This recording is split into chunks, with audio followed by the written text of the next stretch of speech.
Welcome to the deep dive. Today, we're really getting into some critical territory. We're mapping out these, well, pretty dangerous and often confusing conditions affecting the heart muscle itself, cardiomyopathies, and also the heart's protective sac, the pericardium. Right. And they are incredibly tricky. Someone comes in short of breath, tired, maybe some chest pain, could be so many things. But the why behind it, the actual mechanics, are completely different for these conditions. Getting it wrong, well, the consequences can be serious. Absolutely. So our mission here for you listening isn't just listing facts. It's about finding those key clinical clues, those aha moments. We want to really nail down what separates something immediate and life-threatening like cardiac tamponade from maybe a chronic genetic issue like HCM, hypertrophic cardiomyopathy. Yeah, focusing on the timing of things, the specific ways these diseases work, Yeah. that's how you tell them apart. Okay, so let's start with the heart muscle itself, the myocardium. When we talk about the heart muscle getting weak and failing, dilated cardiomyopathy, DCM, often comes up first. When you think heart failure, you often picture older folks, maybe consequences of blocked arteries, high blood pressure for years. But the data we looked at shows something surprising, especially for younger, healthy people, say under 55, viral myocarditis. It's striking, isn't it, how common it is in that group. It's not just a cause of heart inflammation, it's actually the leading cause of new dilated cardiomyopathy in young adults who don't have the usual risk factors for coronary artery disease. That's a really important thing to keep in mind diagnostically. So if a 30-something, 40-something suddenly shows signs of heart failure, we should be asking about a recent cold or flu, something like that. Exactly. That's often the story. It starts subtly. They might remember feeling unwell a week or two back. Fever, aches, just feeling run down. Classic viral prodrome, caused by common things like Coxsackie virus, maybe adenovirus. Okay, so the virus gets in. What happens then? Well, first, the virus itself invades the heart muscle cells, the cardiomyocytes, and it directly kills some of them. That's the cytotoxicity part. But it doesn't just stop with the cells the virus kills directly? No, unfortunately not. The body's immune response, while trying to help, can actually make things worse. If the immune system doesn't clear the virus effectively, or if the inflammation just keeps going, it leads to ongoing chronic injury, scar tissue starts to form. And the heart tries to adapt to this damage. It does, but not in a good way for function. The left ventricle starts remodeling. Instead of getting thicker to compensate, like you might see with high blood pressure, it stretches out, the walls get thinner. Okay, that's that term eccentric hypertrophy. Can you break that down a bit more? Structurally, what does that look like? Sure, imagine like an old rubber band that's been stretched too many times. It gets thin, floppy, weak. That's eccentric hypertrophy. The chamber itself gets bigger, but the muscle wall is thinner and weaker, and the result, diffuse hypokinesis. The whole chamber just isn't squeezing properly. So a big, stretched, weak pump. And clinically, how does that translate into heart failure? What kind are we talking about? That directly leads to heart failure with reduced ejection fraction, or HFrEF. The heart just can't pump out enough blood with each beat.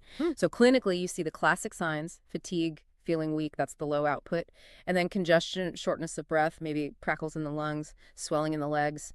Often you can hear an S3 gallop sound when listening to the heart, which points to that overloaded, struggling ventricle trying to fill. Right. So if an echo confirms that you see the big chambers, the poor squeeze, the diagnosis is likely viral DCM, especially in that younger patient profile. And the treatment pathway then?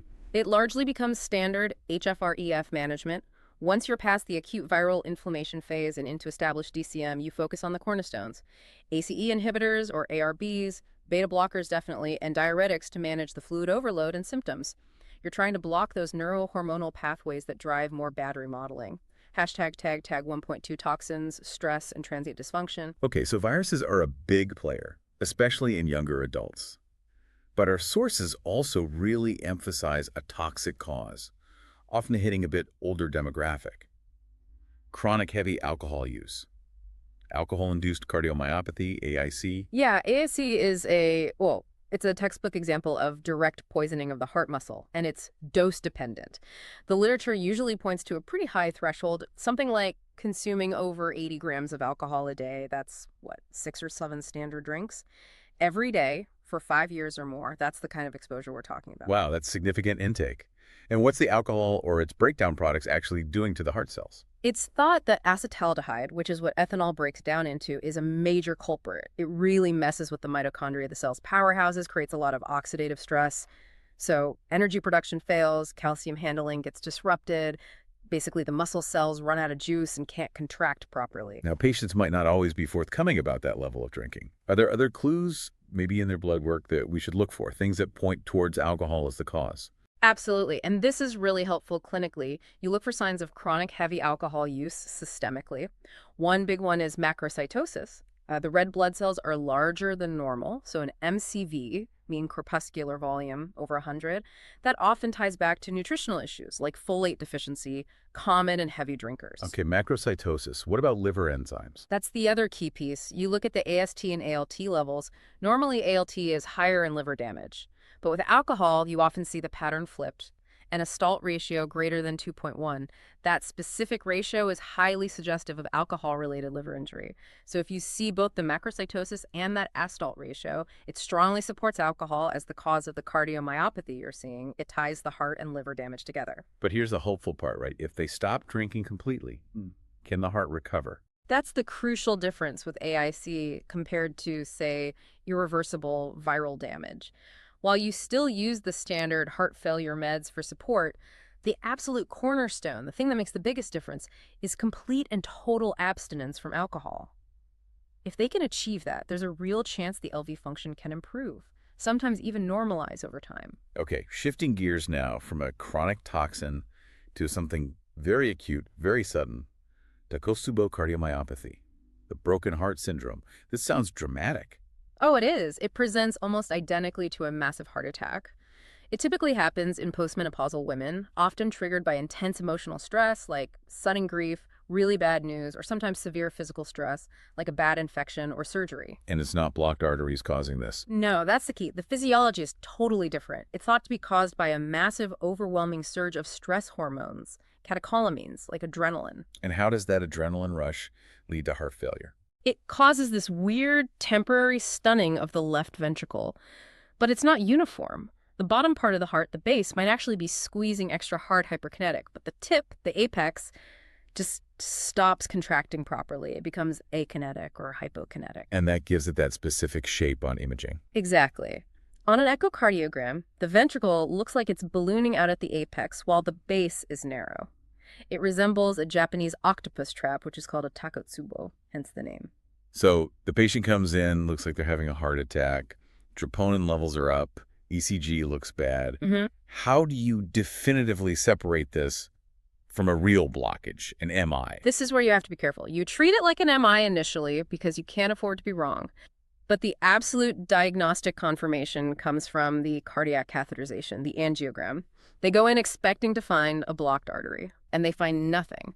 The coronary arteries are clean, wide open, no obstructive disease. That finding the clean coronaries on cath, combined with that typical apical ballooning pattern on the echo or ventriculogram, that's what nails the diagnosis of Takotsubo. It's stress-induced and, thankfully, usually transient. Okay, so we've talked about hearts that are too weak or stunned.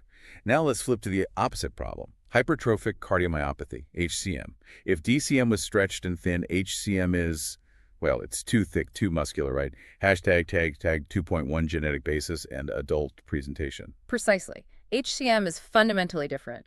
It's primarily a genetic disease, usually inherited in an autosomal dominant pattern, meaning you only need one copy of the faulty gene from a parent. And what's the gene doing wrong? The mutations are usually in the genes that code for sarcomere proteins. These are the tiny engines inside the muscle cells responsible for contraction. Think myosin-binding protein C or beta-myosin heavy chain. Those are common culprits. So faulty engine parts lead to bad construction. Kind of. It leads to disorganized muscle growth. The heart muscle cells themselves get bigger, and they arrange themselves in a chaotic way, leading to thickening hypertrophy of the left ventricle. But it's usually asymmetric. Often, the wall between the ventricles, the septum, gets much thicker than the other walls. And this is the one we hear about in the news, sometimes tragically, with young athletes. Yes, unfortunately. HCM is the most common cause of sudden cardiac death in young people, including athletes. That's why if a young person presents with fainting, syncope, or even near fainting, digging deep into the family history for any sudden, unexplained death is absolutely critical. That family history can be the biggest clue. The main mechanical issue isn't just the thickness itself, though. It's this dynamic obstruction in the left ventricular outflow tract, the LVOT. What makes it dynamic? Why does it change? Right, it's not like a fixed narrowing like you'd see in aortic stenosis. It's dynamic because how much blockage there is depends entirely on the conditions inside the LV at that exact moment. Right. That thick septum is already narrowing the exit path for blood. Then, during systole, as the heart pumps, the blood rushing through that narrowed space creates a low-pressure zone of the Venturi effect. This actually sucks the front leaflet of the mitral valve forward. Towards the septum. Exactly. It's called systolic anterior motion, or SAM. The mitral valve leaflet gets pulled right up against the thick septum, and that creates a significant but variable blockage to blood flow out of the heart. So the severity changes based on what? What factors control how bad that SAM and obstruction get? It boils down to three main things. Yeah. Preload, how much blood is filling the LV before it pumps. Afterload, the resistance the heart pumps against. And contractility, how forcefully the heart squeezes. Ah, okay. So changes in those can make the obstruction worse or better. Precisely. Anything that makes the LV chamber smaller will make the obstruction worse. Less preload, less blood filling the chamber means the walls are closer together, making it easier for the mitral leaflet to hit the septum. Also, increased contractility, making the heart squeeze harder and faster, can worsen it too. And conversely, if you make the chamber bigger. If you increase the preload, filling the ventricle more, or increase the afterload, making it harder to eject blood initially, you stretch the chamber slightly. This tends to pull the mitral valve leaflet away from the septum, reducing the SAM and relieving the obstruction. This is where those bedside maneuvers become incredibly powerful, right? Yeah. Standing, squatting, Valsalva, they tell you more than a fancy scan sometimes because they manipulate those factors. Absolutely. This is diagnostic gold for HCM. It's all about understanding how these simple actions change the LV volume and therefore the murmur caused by the obstruction. Let's walk through it. You want to what makes the LV smaller and the murmur louder? Okay, smaller LV, louder murmur, like standing up quickly. Perfect example. When you stand up fast from squatting, blood pools in your legs temporarily. Less blood comes back to the heart that's decreased preload.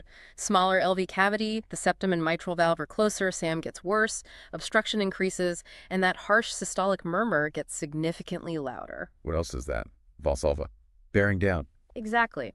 Valsalva maneuver straining against a closed glottis dramatically reduces venous return. Again, less preload, smaller chamber, louder murmur. Dehydration works the same way, reducing overall blood volume. Okay, so that's how you make it worse or louder. Yeah. And you make it better, quieter, make the LV bigger. Right. You need to increase preload or afterload. Squatting is a great one. When you squat down, you squeeze blood out of your legs, increasing venous return, preload, and you kink the arteries in your legs, increasing peripheral resistance, afterload.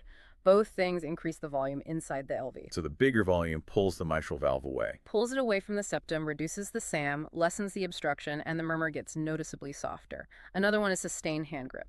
Clenching your fists hard increases afterload significantly. Same effect, bigger LV cavity during systole, softer murmur. This inverse relationship, louder with less volume, softer with more, is completely opposite to most murmurs like aortic stenosis, and it's highly specific for HCM. Hashtag tech 2.2 perioperative management and pediatric HCM. That dependence on volume, preload, has huge implications if someone with HCM needs surgery, right? That sounds like a really high-risk situation. Extremely high risk. Managing HCM patients perioperatively requires constant vigilance about that dynamic obstruction.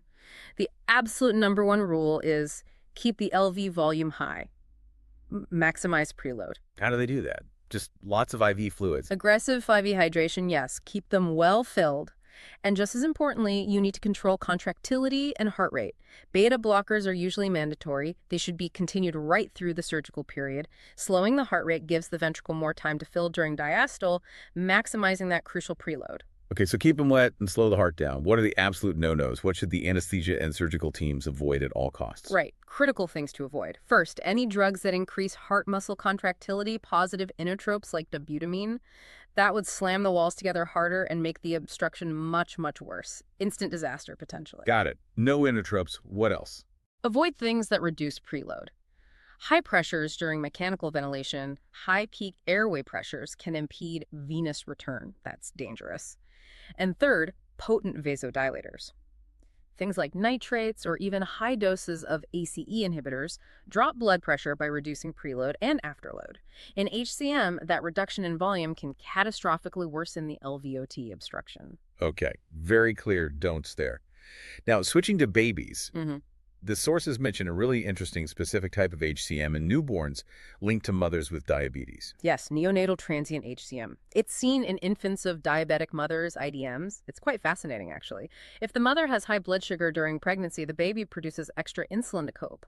After birth, that high insulin level acts like a growth factor. A growth factor for the heart muscle. Specifically, it seems to cause excess glycogen and fat to be deposited in the heart muscle, particularly in the interventricular septum. So the septum gets temporarily quite thick. Leading to a temporary HCM picture with potential LVOT obstruction. Exactly. You can see a transient obstruction shortly after birth, but the really good news is it's usually transient. Once the baby is born and their own insulin levels normalize, that excess glycogen and fat gets metabolized. The septum thins down, and the condition typically resolves completely on its own, usually within the first year. So how do you manage them during that temporary phase? Is it similar to adult HCM? The principles are very similar. The goal is just to support them through that period of potential obstruction. Propranolol, a beta blocker, is often the drug of choice. Just like in adults, it slows the heart rate, increases filling time, boosts preload, and helps reduce the outflow tract obstruction. And the same don't apply. Absolutely. Avoid diuretics. You don't want to reduce volume. Avoid vasodilators. Avoid inotropes. Anything that would shrink the LV size or increase contractility could make the temporary obstruction worse. Keep the volume up. Keep the heart rate controlled. All right, we've covered the muscle failing from weakness, stress, or overgrowth. Now let's talk about the outside the pericardium, that sac around the heart. What happens when it causes problems by squeezing the heart? Let's start with the acute emergency, cardiac tamponade. Tamponade is all about speed and pressure. It's when fluid could be blood after trauma or just inflammatory effusion builds up rapidly inside the pericardial sac. The pericardium normally has a little stretch, but if fluid accumulates fast, it can't expand quickly enough. So pressure inside the sac skyrockets. Exactly, and that pressure clamps down on the heart from the outside. Even a relatively small amount of fluid, maybe just 100 or 200 billions, if it gets there quickly, like with bleeding from chest trauma, can cause catastrophic compression. And the main effect is stopping the heart from filling properly during diastole. Correct. The high pressure outside the heart physically prevents the ventricles from relaxing and expanding to accept incoming blood. Diastolic filling plummets. If the heart can't fill, it can't pump much out. Stroke volume drops dramatically, leading to low cardiac output and shock, obstructive shock. There's a classic set of signs clinicians need to know, right? Beck's triad. Beck's triad is fundamental for spotting acute tamponade. You look for three things: hypotension, low blood pressure because the heart can't pump effectively; jugulovenous distension, JBD, the neck veins are bulging because blood can't get into the squeezed right side of the heart; and muffled heart sounds listening with the stethoscope. The heart sounds are faint, distant, because the fluid is blocking the sound transmission. Hypotension, JVD, muffled sounds. Got it. What about pulsus paradoxus? That sounds paradoxical. How does that work? It's a really specific and important sign. Pulsus paradoxus is defined as a drop in systolic blood pressure of more than 10 millimole HD during normal, quiet inspiration. Why does breathing in cause the pressure to drop like that only in tamponade? Okay, think about it. During inspiration, negative pressure in the chest normally pulls more blood back to the right side of the heart. In a normal heart, the right ventricle just expands a bit more to accommodate it. But in tamponade, the whole heart is trapped inside that tight, fluid-filled sac. It can't expand outwards. So where does the right ventricle go when it fills more? It has only one way to go. It bulges inwards, pushing the interventricular septum sharply over into the left ventricle. This severely compromises the space available for the left ventricle to fill during that same diastolic period. Less filling on the left side means dramatically less blood pumped out on the next beat. Hence, the drop in systolic pressures specifically during inspiration. It's the fixed total volume constraint that causes the septum to shift so dramatically. That makes sense. And are there specific ECG findings we should look for? Yes, two classic ECG clues point towards tamponade. First, low-voltage QRS complexes across most leads. The fluid surrounding the heart acts like an insulator, dampening the electrical signals reaching the surface electrodes. Second, and even more specific, is electrical alternance. Alternance, what's that? It's when the height, the amplitude of the QRS complex changes from beat to beat. Sometimes it's taller, sometimes shorter, taller, shorter. This happens because the heart is literally swinging back and forth within the fluid-filled pericardial sac with each beat. The changing position relative to the ECG leads causes the alternating QRS height. Wow. Okay, so low voltage and electrical alternance. And in trauma, the source is really stressed. If someone has chest trauma, is in shock, and has JVD, assumed tamponade first. Absolutely. In that context, shock plus JVD after chest injury tamponade is the diagnosis until proven otherwise. The speed of bleeding means even small volumes are deadly. If you could measure pressures invasively, like in an ICU, you'd see the classic picture. High pressures everywhere. Right atrial pressure, RAP, is high. Pulmonary capillary wedge pressure, PCWP, reflecting left atrial pressure, is also high. And importantly, they are nearly equal. The external pressure squishes everything equally. Cardiac output, or index, is very low, and the body tries to compensate by clamping down blood vessels, so systemic vascular resistance, SVR, is high. Classic obstructive shock pattern. And the immediate treatment. This sounds incredibly urgent. Life-saving urgency. The first step is often a rapid IV fluid bolus. This doesn't fix the problem, but it raises the pressure outside the heart, trying to force more blood in despite the squeeze. It buys you a few minutes, but it's only a bridge. The definitive treatment is pericardiocentesis, sticking a needle into the pericardial sac and draining the fluid immediately. Relieving that external pressure is the only cure. Okay, so that's the acute squeeze from fluid. Now let's contrast that with constrictive pericarditis. This is also a squeeze, but it's chronic, right? From scarring. Exactly. Constriction is a slow, insidious process. Instead of fluid pressure, here the pericardium itself becomes thick, scarred, fibrotic, sometimes even calcified like an eggshell. It loses all its elasticity and forms a rigid, non-compliant casing around the heart. So similar problem restricts filling, but develops slowly from scar tissue. Right. The end result is the same fundamental problem: impaired diastolic filling. The rigid shell prevents the ventricles from expanding properly during diastole, but because it develops slowly, the body adapts differently, and the presentation is usually chronic, not acute shock. And the sources mentioned the symptoms are predominantly right-sided heart failure signs. That's typical, because the stiff box around the heart prevents blood from easily returning from the body via the veins. Pressure backs up systemically, so you see marked peripheral edema, leg swelling, ascites, fluid buildup in the abdomen, enlarged liver, hepatomegaly, and persistently elevated JVP in the neck. Often, the lungs remain relatively clear, especially early on, because the left ventricle might still be filling okay-ish against the restriction, or at least not causing pulmonary backup yet. Just like Beck's triad for tamponade, is there a classic set of signs for constriction? Yes, there's a diagnostic triad often associated with constrictive pericarditis. First is the Usmle sign. This is paradoxical. The JVP, the neck vein pressure, rises or fails to fall during inspiration. Normally, breathing in creates negative pressure, sucking blood into the chest, and JVP drops. But with constriction, the rigid heart can't accept that extra venous return, so the pressure backs up even more into the neck veins during inspiration. Okay, Usmle sign. What else? Second, the pericardial knock. This is an extra heart sound heard in early diastole shortly after the second heart sound, S2. It's thought to be caused by the rapidly filling ventricle suddenly hitting that rigid, non-compliant pericardial shell. It abruptly stops filling, creating a knocking sound. And the third piece. Imaging evidence. A chest X-ray, or more definitively a CT scan, might show pericardial calcification.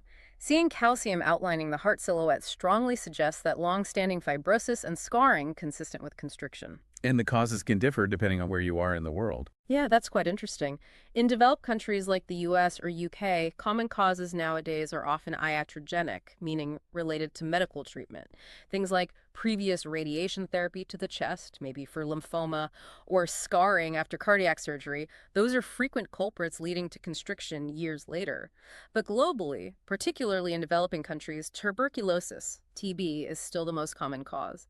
TB pericarditis can heal with extensive scarring and calcification. And since this is a physical problem, a rigid scar, medical therapy often doesn't cut it. Unfortunately, no. Diuretics can help manage the fluid overload symptoms, but they don't fix the underlying mechanical restriction. Because the problem is the physical scar tissue itself. The only truly definitive treatment is surgical. It's a procedure called pericardiectomy, basically, surgically stripping away that thick, scarred pericardium to free the heart and allow it to fill normally again.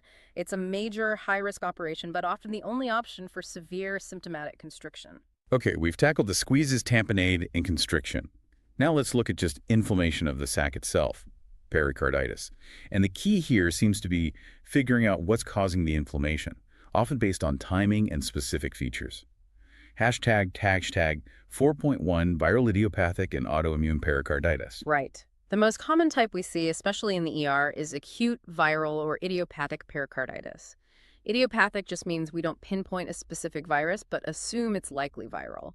The absolute key to suspecting this is the pain. How is the pain different from, say, a heart attack? It's typically sharp, often felt in the center of the chest, and it's pleuritic, meaning it gets worse when you take a deep breath or cough. But the most classic feature is its relationship to position. The pain is significantly worse when lying flat, supine, and gets dramatically better when sitting up and leaning forward. That positional change is really characteristic. Any other pain clues? Yeah, it often radiates, but not usually down the arm like classic MI pain. Instead, it frequently radiates up to the trapezius ridge, the top of the shoulder muscle. That specific radiation pattern is quite suggestive of pericarditis. Okay, sharp, pleuritic, worse flat, better leaning forward, maybe radiates to the shoulder ridge. What about the ECG? The ECG findings are also quite specific. Because the inflammation affects the entire sac, you typically see diffuse ST segment elevation across many leads, not just localized to one area like in MI. The ST elevation is often concave upwards, like a smiley face. And importantly, you often see PR segment depression as well. That PR depression reflects inflammation spreading to the underlying atrial muscle. I fuse ST elevation and PR depression. Got it. So if we diagnose this common viral idiopathic type, what's the treatment and why add colchicine? Standard treatment is focused on reducing inflammation and pain. High-dose NSAIDs like ibuprofen are the first line. Sometimes high-dose aspirin is used.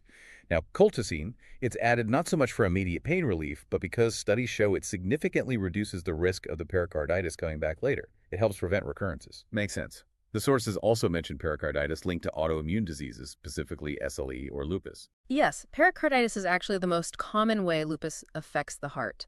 The presentation can be very similar: chest pain, maybe a friction rub sound, fever. Treatment is also similar, starting with NSAIDs, but there's a catch. Many lupus patients also have kidney problems, lupus nephritis.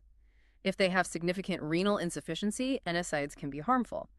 In those cases, corticosteroids become the primary treatment instead. Okay, this next part seems crucial and relies heavily on timing after some kind of heart injury, like an MI or surgery. We need to separate peri-infarction pericarditis, PIP, from Dressler syndrome. Absolutely critical distinction because the management is completely different, even opposite in some ways. Let's take PIP first. Peri-infarction pericarditis happens early after a heart attack, usually within the first, say, 1 to 4 days. And what causes it? It's thought to be a direct result of the inflammation spreading from the dying heart muscle, the infarct, to the overlying pericardium. It's a localized inflammatory reaction right next to the damaged area. And this is happening when the heart wall is weakest, right? Still healing from the MI. Exactly, that's the danger zone. The muscle is necrotic, inflamed, and treating to form scar tissue. So the big management warning here is about anti-inflammatories. The sources strongly caution against using standard NSAIDs, other than maybe aspirin needed for the MI itself, and especially against corticosteroids for PIP. Why? What's the risk? The concern is that these drugs might impair the healing process. They could interfere with collagen deposition, lead to thinning of the scar tissue, and potentially increase the risk of a catastrophic complication: free wall rupture, where the weakened heart wall just bursts open. So treatment for PIP is mainly supportive care. The best treatment is actually prevention, early reperfusion therapy like stents or clot busters for the MI itself to limit the size of the infarct in the first place. Okay, so early PIP, localized inflammation, avoid steroids, NSAIDs due to rupture risk. Now, contrast that with Dressler syndrome. Dressler syndrome, or more broadly post-cardiac injury syndrome, PCIS, happens late. We're talking weeks, sometimes even months after the initial injury. That injury could be an MI, but it could also be cardiac surgery like bypass grafting or even chest trauma. So the timing is completely different. And the cause? Is it still direct inflammation from the injury? No, this is thought to be immune-mediated. The initial injury exposes heart muscle antigens to the immune system. Weeks later, the body mounts an autoimmune response, forming immune complexes that deposit in the pericardium, pleura, and lungs, causing inflammation. So it presents more like a typical acute pericarditis fever, pleuric chest pain, maybe an effusion. But the key is that it happens weeks or months after the event. Precisely. That delayed onset is the critical clue. And because it's happening much later, when the initial myocardial healing is largely complete, the concerns about impairing scar formation and rupture are gone. So the treatment is different. Yes. Because it's an immune-mediated inflammation and the rupture risk is low, you can treat Dressler syndrome aggressively with anti-inflammatories. Management typically involves NSAIDs and colchicine, just like for viral pericarditis, to control the symptoms and inflammation. The timing dictates the treatment strategy entirely. Hashtag TAC 4.3 systemic and malignant causes. All right, nearly there. Let's cover a few other systemic causes of pericarditis that aren't the usual viral or post-injury types. First, uremic pericarditis, related to kidney failure. Yes, this occurs in patients with advanced kidney failure, usually when the BUN, blood urea nitrogen level, gets very high, typically over 60 mg/dL. The buildup of uremic toxins in the blood directly irritates the pericardial lining, causing inflammation. Okay, irritation from toxins. Is there a way to distinguish this from, say, viral pericarditis based on tests? One major clue is often the ECG. While viral pericarditis must have those diffuse ST elevations and PR depressions, the ECG in uremic pericarditis is frequently normal or might just show nonspecific changes. The absence of those classic inflammatory ECG signs in someone with known severe kidney failure points towards a uremic cause. And the treatment isn't anti-inflammatories then? No, because the cause is the toxins. The definitive treatment is dialysis, to remove the uremic toxins from the blood. Of course, you always have to consider tamponade in anyone with pericarditis and effusion, so ruling that out first is important. But dialysis is the key for uremic pericarditis itself. Okay, what about purulent pericarditis? That sounds like infection. It is. It's a bacterial infection inside the pericardial sac. Thankfully rare, but extremely dangerous, with a very high mortality rate if not treated quickly. Often caused by bacteria spreading through the bloodstream, common culprits being Staphylococcus aureus or Streptococcus pneumonia. How would someone present? They'd look really sick. Acutely toxic. High fevers, shaking chills, rigors, look very unwell. They often develop a large effusion quickly, and it's filled with pus. This is a true medical emergency. And the treatment has to be immediate. Absolutely. Delay is fatal. This requires urgent pericardiocentesis not just for diagnosis to get the pus for culture, but also for drainage to relieve pressure. And aggressive, broad-spectrum intravenous antibiotics need to be started immediately, then tailored once the specific bacteria is identified. Finally, malignant pericardial effusion. Cancer spreading to the pericardium. Yes, unfortunately common with certain cancers, particularly lung cancer, breast cancer, and lymphoma metastasizing to the pericardium. The tumor cells infiltrate the sac and cause fluid to leak out. What's the main challenge with these effusions? They tend to be large, and they almost always come back. The cancer keeps producing fluid. So while an initial pericardiocentesis might be needed to relieve tamponade symptoms, it's usually not a long-term solution.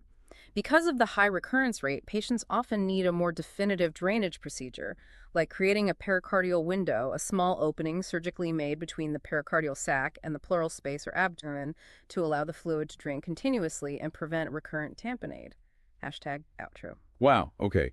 We have covered a huge amount of ground there, navigating through muscle problems, acute squeezes, chronic squeezes, and all sorts of inflammation. Let's try and crystallize the most critical takeaways for everyone listening. Yeah, let's nail down 3 key points. First, regarding pericarditis after an MI, timing is everything. Early onset, within days. That's peri-infarction. Pericarditis, be cautious with NSAID steroids.